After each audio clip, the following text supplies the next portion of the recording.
Hello and good morning students.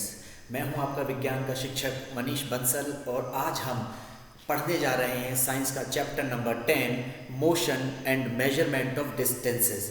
तो जैसा कि आप सभी को पता है कि आप सभी छोटी छोटी क्लासेस से ही मीन्स ऑफ ट्रांसपोर्ट पढ़ते आ रहे हैं। मीन्स ऑफ ट्रांसपोर्ट, ये मीन्स ऑफ ट्रांसपोर्ट आपने क्या क्या पढ़े हैं आप ज़रा याद करके बताएंगे तो मुझे उम्मीद है कि मुझे आंसर मिलेगा कि हम बस से ट्रैवल करते हैं, हम ट्रेन से ट्रैवल करते हैं। We have also travelled through boats, steamers, aeroplanes, helicopters and all these things. हम इन पर स्टेप पर ट्रैवल कर चुके हैं।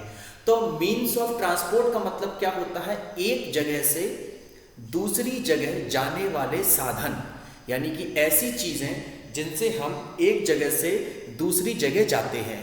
तो इसमें से अगर मैं मीन्स वर्ड हटा दूं और मैं आपसे पूछूं सिर्फ ट्रांसपोर्ट, तो ट्रांसपोर्ट का मीनिंग क्या होगा? ट्रांसपोर्ट का मतलब होता है एक जगह से दूसरी जगह जाना। उम्मीद करता हूं आपको ट्रांसपोर्ट का मीनिंग समझ में आया होगा। तो आज हम इस चैप्टर में जो दो टर्म्स हैं, हमारे दो इंपॉर्टेंट टर्म्स हैं, उनको पहले समझ लेते हैं, फिर हम इस चैप्टर को स्टार्ट करेंगे। तो सबसे पहला जो हमारा टर्म है इस चैप्टर का वो है मोशन और दूसरा टर्म है मेजरमेंट ऑफ डिस्टेंसेस। मैंने वो यहाँ पर लिखा नहीं है, आप समझ जाइएगा कि चैप्टर का नाम पूरा ही है।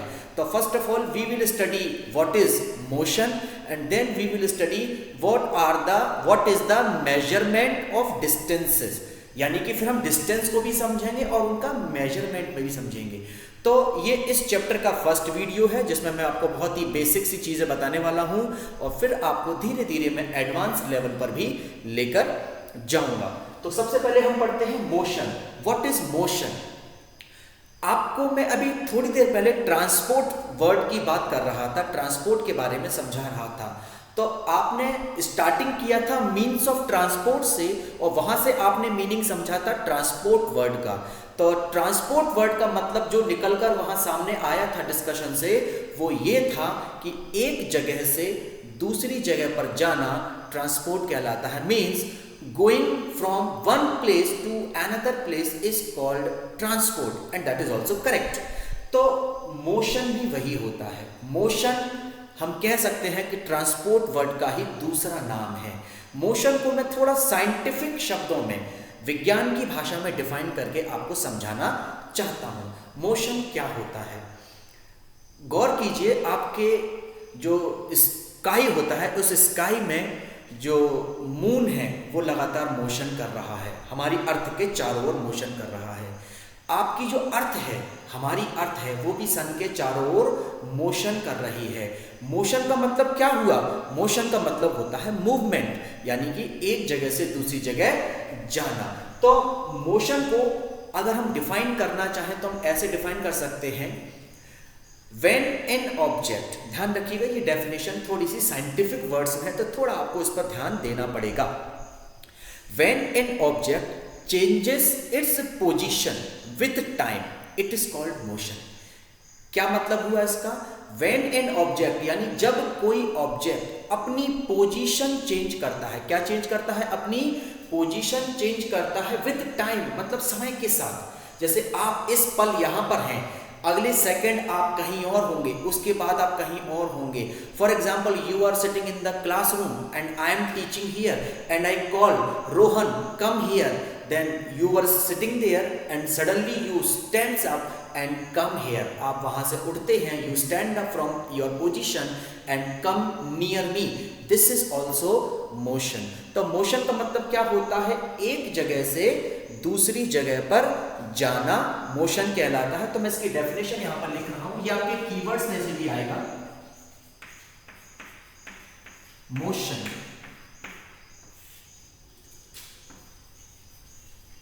व्हेन एन ऑब्जेक्ट, ऑब्जेक्ट मतलब होता है कोई भी चीज। फॉर एग्जाम्पल, वो लिविंग थिंग भी हो सकती है, वो नॉन लिविंग थिंग भी हो सकती है। If I am talking about people then they are living things and if I am talking about a football then it is a non living thing. जैसे कि फुटबॉल आप सभी जानते हैं, when the player kicks the football it moves, वो move करने लगती है, तो ये भी मोशन के अंदर आता है। So when an object changes its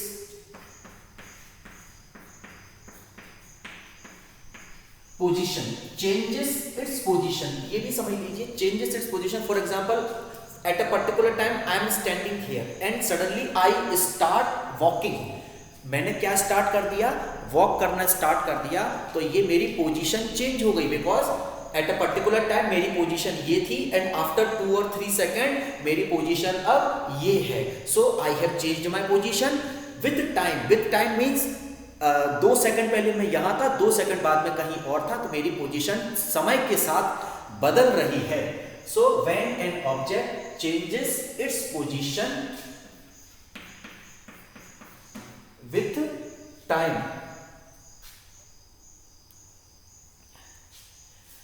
changes its position with time,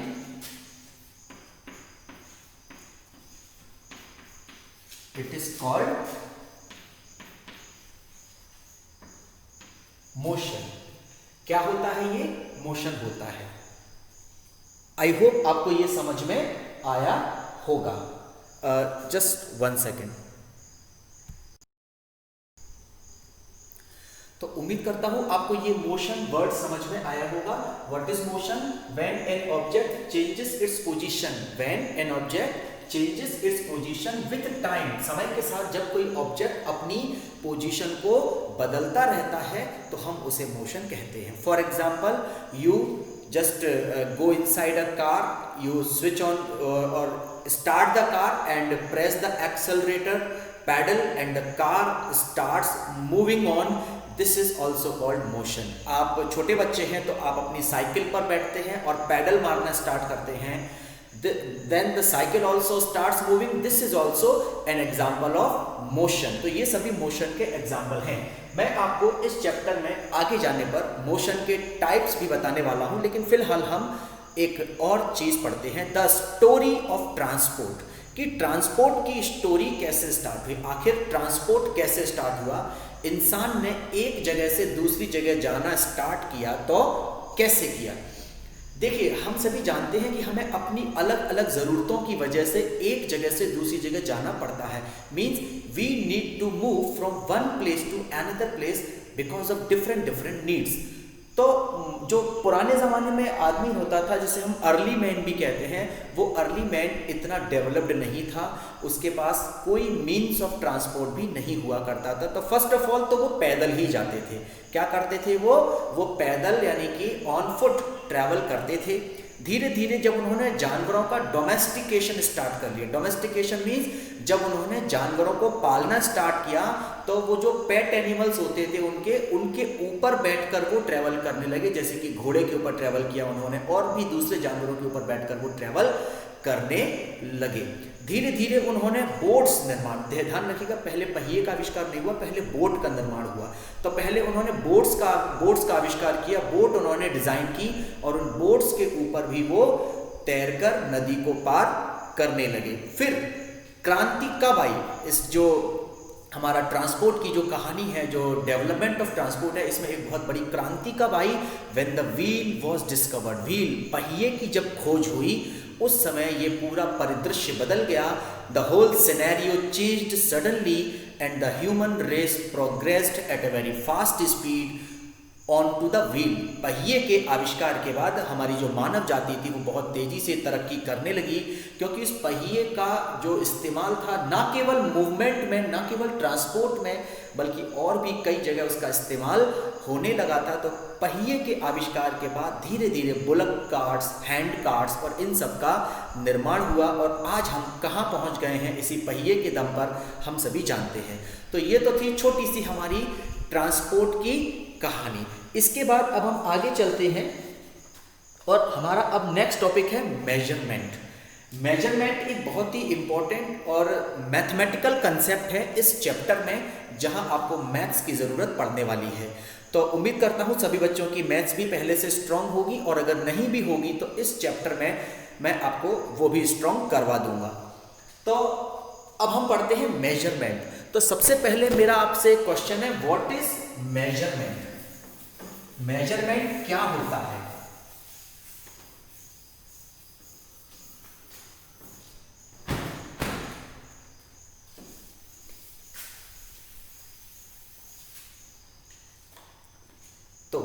मेरा सबसे पहला सवाल तो आपसे ये है कि मेजरमेंट क्या होता है, और अगर हिंदी वर्ड अगर मैं इसका आपको पूछूं, हिंदी मीनिंग आपसे पूछूं, तो आप इसका आंसर क्या देंगे? तो मेजरमेंट का हिंदी में मीनिंग होता है मापना, किसी चीज का मापन करना। तो मेजरमेंट की अगर साइंटिफिक डेफिनेशन अगर देना चाहें तो मेजरमेंट की साइंटिफिक डेफिनेशन इस तरह से दी जाती है।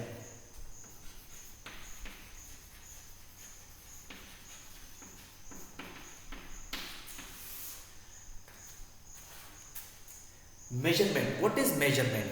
ध्यान दीजिए, मेजरमेंट में जब हम भी कोई चीज़ मेजर करते हैं, उसकी लंबाई, चौड़ाई, ऊंचाई या कुछ भी हम जब मेजर करते हैं तो हम एक पर्टिकुलर स्टैंडर्ड लंबाई लेते हैं, एक पर्टिकुलर क्वांटिटी लेते हैं, उसके अगेंस्ट हम उसको मेजर करते हैं। जैसे कि मैं आपको कहूं कि आपके पास एक स्केल, आपके पास एक पेंसिल है, you have to measure the length of the pencil, आपको पेंसिल की लंबाई नापनी है। तो आप उसको तब तक नहीं नाप पाएंगे जब तक आपके पास एक स्केल, एक रूलर नहीं है। तो इसका मतलब है वो रूलर क्या है, वो स्केल क्या है? वो स्केल एक स्टैंडर्ड क्वांटिटी है जिसके अगेंस्ट आप उसको मेजर कर रहे हैं। यानी मेजरमेंट कुछ नहीं, सिर्फ कंपैरिजन है। क्या है? कंपैरिजन है। फॉर एग्जांपल मैं आपको एक चीज़ बताता हूँ, जैसे कि एक यूनिट होती है हमारे पास मेजरमेंट की, हम आगे पढ़ने वाले हैं, उसको हम कहते हैं मीटर। आप बाजार में कपड़ा लेने जाते हैं अपने शर्ट और पैंट सिलवाने के लिए, तो वो कपड़ा मीटर में काउंट होता है। वायर्स लेने जब जाते हैं, इलेक्ट्रिकल वायर्स लेने जाते हैं, those wires are also measured in metre. और हम इस तरह से मीटर का इस्तेमाल लगभग हर दूरी को नापने के लिए कर सकते हैं। तो जो मीटर होता है ये एक स्टैंडर्ड यूनिट होती है। अब आपकी जो स्केल होती है वो उससे छोटी यूनिट की बनी होती है, जिन्हें हम कहते हैं सेंटीमीटर। क्या कहते हैं उसे हम? सेंटीमीटर। तो आपकी जो स्केल होती है उसमें सेंटीमीटर्स होते हैं। क्या होते हैं उसमें? सेंटीमीटर्स होते हैं। अब आपने उस पेंसिल को जब नापना या मेजर करना स्टार्ट किया तो आपने ये देखा कि ये 15 सेंटीमीटर की स्केल होती है। कितनी होती है? 15 सेंटीमीटर की। आपने उसको देखा कि मेरी जो पेंसिल है ये 15 सेंटीमीटर से 2 सेंटीमीटर छोटी है। कितनी है? 2 सेंटीमीटर छोटी है। तो आपने क्या अंदाज़ा लगाया कि ये 15 सेंटीमीटर तो लंबी नहीं है, लेकिन ये उससे 2 सेंटीमीटर कम है। इसका मतलब है ये 15 सेंटीमीटर के कंपैरिजन में 2 सेंटीमीटर छोटी, यानी कि 13 सेंटीमीटर है। सपोज कीजिए आपके पास वो सेंटीमीटर का कोई ऐसा मेजरमेंट की यूनिट नहीं होती, तो क्या आप नाप सकते थे? आज हम कहते हैं the distance from city A to city B is 30 kilometre. आज हम कहते हैं कि किसी भी दो शहरों के बीच की दूरी 30 किलोमीटर है। हमने कैसे कह दिया? How can we identify that this much distance is 30 kilometre? Just because we have a definite length. इसलिए हम कह सकते हैं क्योंकि हमारे पास एक डेफिनिट लंबाई की यूनिट होती है, उसको हम किलोमीटर कहते हैं, जो कि लंबी दूरी नापने के लिए काम आती है। छोटी दूरी नापने के लिए हमारे पास मीटर, जैसा कि मैंने अभी बात की, उससे छोटी होती है। जैसे स्केल की लंबाई नापने के लिए सेंटीमीटर, उससे भी छोटी है तो मिलीमीटर। ये सभी आपको लंबाई, लेंथ की यूनिट आपको इस चैप्टर में पढ़ने को मिलेंगी। तो मैं आपको बता रहा था मेजरमेंट क्या होता है। Measurement is nothing but the comparison. Measurement क्या होता है? मेजरमेंट कुछ नहीं होता, सिर्फ कंपैरिजन होता है। किन दो चीजों का कंपैरिजन? ध्यान रखिए, कंपैरिजन हमेशा दो चीजों का होता है, एक चीज का कंपैरिजन नहीं होता है। जैसे कि मैंने आपको कहा कि ये चौक है, इसकी लंबाई नापिए। अब आपके पास इसको नापने के लिए, इसको कंपेयर करने के लिए कोई दूसरा पैमाना या पैरामीटर या कोई यूनिट नहीं है, तो आप इसको कभी मेजर नहीं कर पाएंगे। But if I give you one standard unit, for example centimeter or meter or a scale, only then you can measure it and tell me, sir, this is this much length, कि ये इतनी length की है। तो measurement क्या होता है? Measurement is nothing just the comparison. So it is the comparison of what? It is a comparison of what? ये किस चीज का कंपैरिजन होता है? This is a comparison of unknown measurement, unknown thing, unknown quantity, sorry unknown quantity. ये unknown quantity की है, मुझे नहीं पता ये कितनी लंबी है, मुझे नहीं पता इसका मेजरमेंट क्या है। So this is unknown for me. ये मेरे लिए क्या है? Unknown quantity. अननोन मतलब जिसकी जानकारी मुझे नहीं है। This is unknown quantity. But unknown quantity का तो मैं मेजरमेंट कर रहा हूं, किससे कंपेयर कर रहा हूं? नोन क्वांटिटी से। किससे कर रहा हूं? Known quantity. वो उस क्वांटिटी से मैं कंपेयर कर रहा हूं जो मुझे पता है और फिक्स है। तो इसकी आंसर आगे हम डेफिनेशन में क्या जोड़ सकते हैं? Comparison of N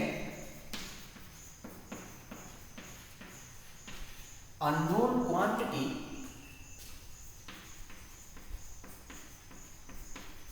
against a fixed known quantity।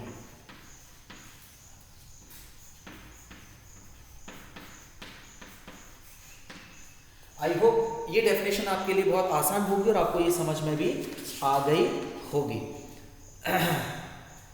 हम इसको किसी अननोन क्वांटिटी को कंपेयर करते हैं। किसको कंपेयर करते हैं? अननोन क्वांटिटी को कंपेयर करते हैं। किसके अगेंस्ट? Fixed known quantity. हम उसको फिक्स्ड नोन क्वांटिटी के अगेंस्ट कंपेयर करते हैं। फिक्स्ड नोन क्वांटिटी का मतलब है, फॉर एग्जांपल मीटर स्केल। आपकी जो मीटर स्केल होती है, जो 1 मीटर लंबी होती है, आप उसके अगेंस्ट उसको मेजर कर सकते हैं, दैट इज ऑल्सो फिक्स्ड। आप अपनी स्केल के अगेंस्ट भी उसको मेजर कर सकते हैं, that is 15 centimetre long, that is also fixed. मतलब आप उसको सेंटीमीटर में नाप सकते हैं या आप उसको मीटर में भी नाप सकते हैं। जैसा सूटेबल हो वैसा हम यूनिट लेते हैं। छोटी के लिए छोटी यूनिट, बड़ी लंबाई के लिए बड़ी यूनिट। तो इस तरह से मेजरमेंट की डेफिनेशन क्या हुई? It is the comparison of an unknown quantity against a fixed known quantity. This is a simple definition of measurement. तो उम्मीद करता हूं कि आपको मेजरमेंट की डेफिनेशन भी अच्छे से समझ में आ गई होगी। मेजरमेंट के बाद अब हम चलते हैं इसकी यूनिट्स पर, कि हम मेजर करते हैं तो किन किन यूनिट्स में नापते हैं। अब देखिए ध्यान से, मेजरमेंट जब करते हैं तो हमें यूनिट्स की जरूरत तो होती है, ये बात तो तय है। यानी कि हमें कुछ नोन क्वांटिटीज की जरूरत होती है। किसकी जरूरत होती है? नोन क्वांटिटीज की जरूरत होती है। सेंटीमीटर, मीटर, किलोमीटर, ये सब नोन क्वांटिटीज हैं। लेकिन एक बात और बताना चाहूंगा, these known quantities can have 2 types. इनके 2 टाइप हो सकते हैं। First is fixed, second is non fixed. Fixed and non fixed क्या मतलब होता है इसका? फिक्स्ड का मतलब होता है एक ऐसी क्वांटिटी और एक ऐसी यूनिट जिसकी वैल्यू हर जगह फिक्स है। हर जगह मीन्स हर जगह मीन्स हर जगह, हर कंडीशन में, without any ifs and but, without any terms and condition, the physical quantity, the unit of that physical quantity is permanently fix. वो पूरी तरह फिक्स है और हम उन्हीं को स्टैंडर्ड यूनिट कहते हैं। हम उनको क्या कहते हैं? स्टैंडर्ड यूनिट कहते हैं। क्यों? क्योंकि उनकी वैल्यू जगह जगह बदल नहीं रही है। That's why they are called standard units of measurement. हम उन्हीं को स्टैंडर्ड यूनिट्स ऑफ मेजरमेंट कहते हैं। तो अभी मैं उन पे और डिटेल में आऊंगा। तो ये तो हो गई बात फिक्स्ड क्वांटिटीज की।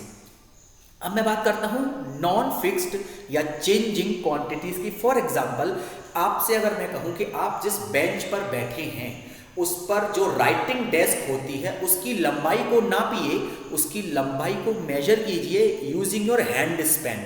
This is called hand span. Hand span यानी कि यहां से लेके यहां तक की जो दूरी होती है, that is called hand span. आप इसको हैंड स्पैन से नापिए। चूंकि आप 6th क्लास के छोटे छोटे प्यारे प्यारे बच्चे हैं तो आपका ये हैंड स्पैन छोटा होता है। तो आप अगर उसको नापेंगे तो पॉसिबल है कि 4 हैंड स्पैन भी हो जाए या 5 हैंड स्पैन में भी आपकी वो बेंच की लंबाई आ जाएगी। लेकिन अगर वही मैं नापूंगा तो मेरे लिए हो सकता है, आपके लिए 5 है तो मेरे लिए 3 हैंड स्पैन में उसकी लंबाई पूरी कवर हो जाए। ऐसा क्यों हुआ? ऐसा इसलिए हुआ बिकॉज मैं जिन चीज़ों का इस्तेमाल कर रहा हूं, जिन यूनिट्स का इस्तेमाल कर रहा हूं, ये यूनिट्स फिक्स नहीं है। क्या नहीं है? ये फिक्स नहीं है। क्यों नहीं है fix? Because this unit has different measurement, different value. This unit has different value for different person. अलग अलग पर्सन के लिए इसकी वैल्यू अलग अलग है और एक जगह बदलेगी, दूसरी जगह मैं जाऊंगा तो वहां पर जो मुझे नए लोग मिलेंगे उनके लिए भी ये वैल्यू अलग अलग होगी। तो क्या मैं इसको स्टैंडर्ड यूनिट कह सकता हूं? आंसर है नो। मैं इसको स्टैंडर्ड यूनिट नहीं कह पाऊंगा क्योंकि स्टैंडर्ड यूनिट की शर्त होती है it should not change anywhere, कि उसकी वैल्यू कहीं भी बदलनी नहीं चाहिए। ये स्टैंडर्ड यूनिट की शर्त होती है। तो स्टैंडर्ड यूनिट अगर आपको पूछा जाए, जो कि मैं आगे आपको डेफिनेटली पूछने ही वाला हूं कि स्टैंडर्ड यूनिट क्या होती है।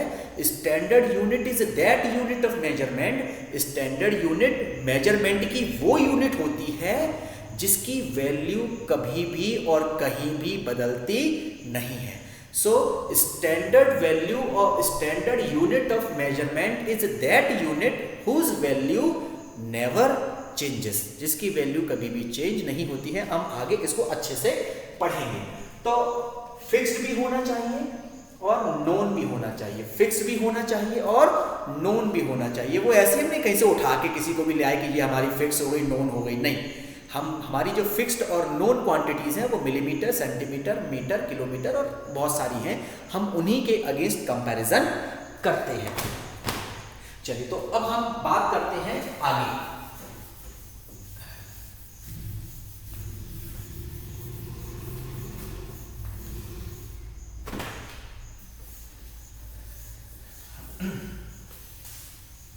उम्मीद करता हूँ ये सरल तरीके से जो मैं पढ़ा रहा हूँ, बिल्कुल सिंपलिस्टिक तरीके से जो मैं पढ़ा रहा हूँ, आपको ये मेरी टीचिंग समझ में आ रही होगी।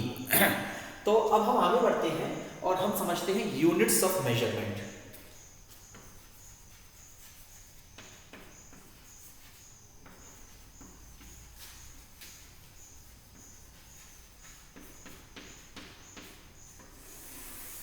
यूनिट्स ऑफ मेजरमेंट क्या होती हैं? Units of measurement are those fixed quantities. हम यहाँ पर स्टैंडर्ड की ही बात करेंगे, ध्यान रखिएगा। Units of measurement are those fixed quantities, वो ऐसी फिक्स्ड क्वांटिटीज होती है against whom, against which an unknown quantity is measure, जिनके अगेंस्ट हम कोई अननोन क्वांटिटी मेजर करते हैं और इनकी फिक्स वैल्यू होती है। ध्यान रखिएगा, स्टैंडर्ड यूनिट की ही बात करेंगे हम यहाँ पर। इनकी क्या वैल्यू होती है? फिक्स वैल्यू होती है। हम इसे कहते हैं यूनिट भी कहते हैं। हम इन्हें क्या कहते हैं? यूनिट कहते हैं। सिंपल भाषा में केवल यूनिट वर्ड से भी आपका काम चल सकता है। तो मैं आपको यूनिट की डेफिनेशन बताता हूं। हाँ, यूनिट की डेफिनेशन जो आपकी एनसीईआरटी में दी गई है वो मेजरमेंट की डेफिनेशन में ही एक लाइन और जोड़कर बना दी गई है। मैं रीड करता हूं, ध्यान से सुनिएगा। Measurement means the comparison of an unknown quantity. Measurement means the comparison of an unknown quantity with some known quantity, with some known quantity, and this known fixed quantity is called unit. यानी कि unit के अंदर दो आपकी चीजें fix हैं, दो चीजें आपकी डेफिनेटली आनी चाहिए। यूनिट की दो प्रॉपर्टीज होती हैं। आप ये भी कह सकते हैं every unit has two properties. Every unit has how many properties? Two properties. First of all it should be fixed everywhere. ये हर जगह क्या होनी चाहिए?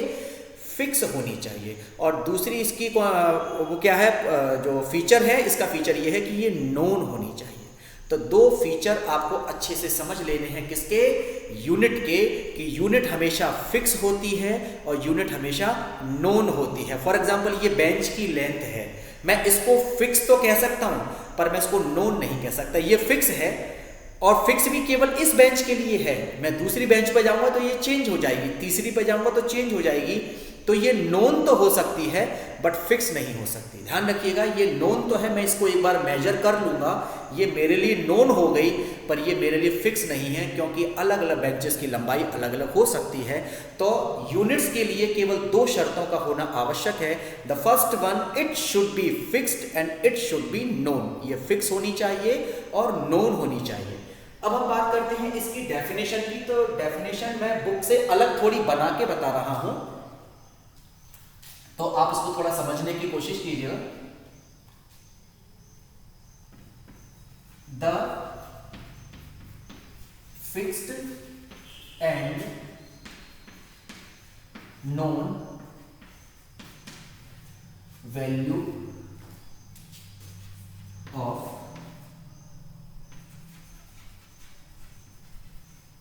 measurement is called its unit। Fix fixed भी और नोन भी, और ये वैल्यू होती है मेजरमेंट की। इसी को हम क्या कहते हैं, यूनिट कहते हैं।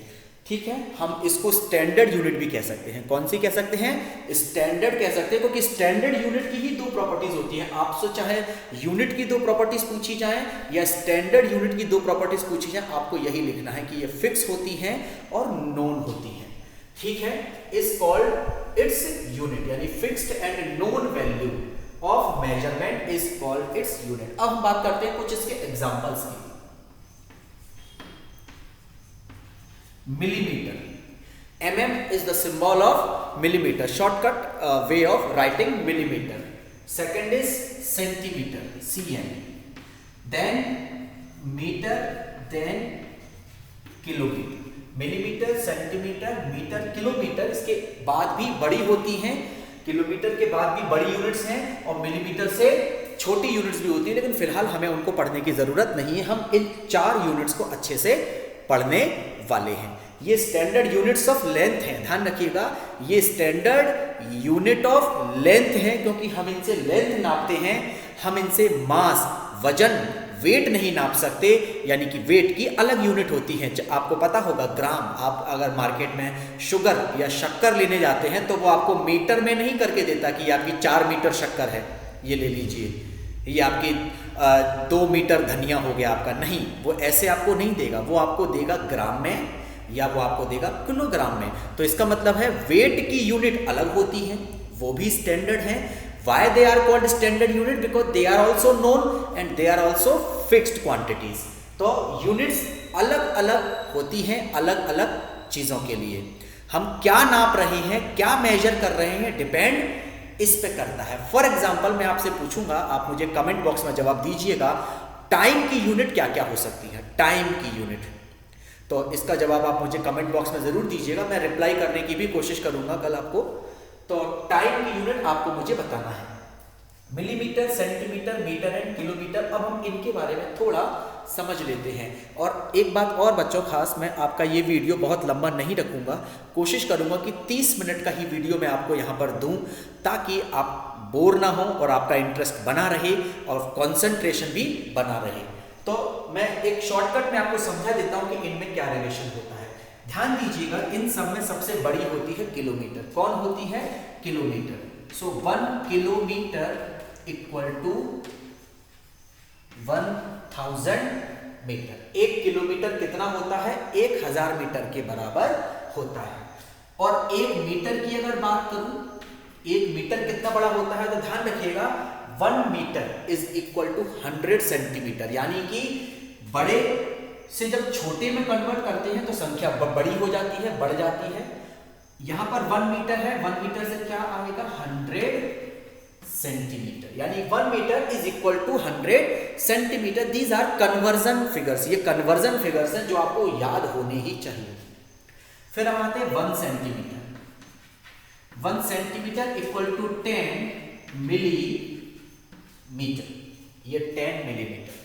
आई होप आपको ये याद हो जाएंगे बड़ी आसानी से।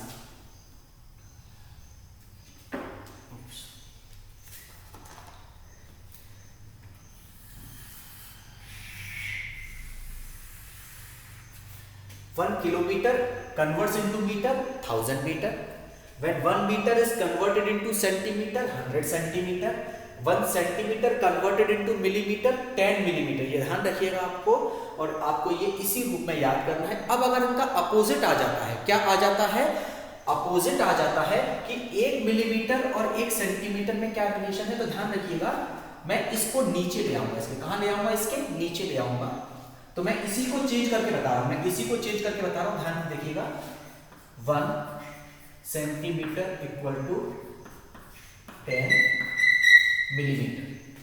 1 सेंटीमीटर इक्वल टू 10 मिलीमीटर। अभी ये सेम वही लिखा है मैंने जो यहां पर था। अगर मुझे पता करना है कि 1 मिलीमीटर, आप एक बार याद करेंगे, आपको हमेशा के लिए याद हो जाएगा, 1 मिलीमीटर और 1 सेंटीमीटर में क्या रिलेशन होता है, तो 1 मिलीमीटर, यही रहने दीजिए, इक्वल टू 1/10 कर दीजिए, 1/10 कर दीजिए। क्या आपको ये बात समझ में आ गई? आप यहाँ पर 1 रहने देंगे और बाकी की पूरी संख्या आप यहाँ ले आएंगे, ठीक है। यानी कि 1 यहाँ रहने दिया और 10 को नीचे ले आए, तो 1/10 centimetre that is 0.1 centimetre equal to 1 millimetre. 1/10 कितना होता है? 0.1 होता है। ये आपको अभी मैथ्स की क्लास में भी आपके टीचर आपको और समझा देंगे। ठीक इसी तरह से अब आपके लिए मैं एक काम दे रहा हूं, होमवर्क समझ लीजिए। 1 metre equal to how many kilometre, ये आपको मुझे कमेंट बॉक्स में बताना है। 1 metre equal to how many kilometre and 1 centimetre 1 centimetre equal to how many metre. Means आपको वही करना है जो मैंने यहाँ पर इस थर्ड केस में किया है, और आपको मुझे ये बताना है कि जो सवाल मैंने पूछे हैं उनके जवाब क्या होंगे। तो अभी 30 मिनट से ऊपर का वीडियो हो चुका है, तो उम्मीद करता हूँ आपको ये आज की क्लास अच्छी लगी होगी, और पूरा वीडियो देखा करें। जब भी क्लास अटेंड करें उसको बीच में छोड़ के ना जाया करें, क्योंकि नॉलेज भी आपकी वहीं अधूरी रह जाती है, और अधूरा ज्ञान हमेशा नुकसानदायक होता है, ठीक है ना। तो उम्मीद करता हूँ आप सभी इस वीडियो को बार बार देखेंगे और अपने कंसेप्ट्स को क्लियर करेंगे। तो अब आपसे मुलाकात होगी इसी चैप्टर के पार्ट 2 में। तब तक के लिए जय हिंद।